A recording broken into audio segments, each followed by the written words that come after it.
Turunkan. Bahwa 15 Agustus merupakan catat hukum dan moral.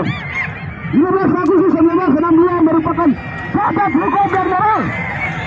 Oleh karena itu, kami bebas sebagai media rakyat, kami bebas seluruh tanah Papua, 32 kami bebas dan 2 konsulat dan kawan-kawan kami solidaritas untuk Papua kita turun untuk menyatakan bahwa Papua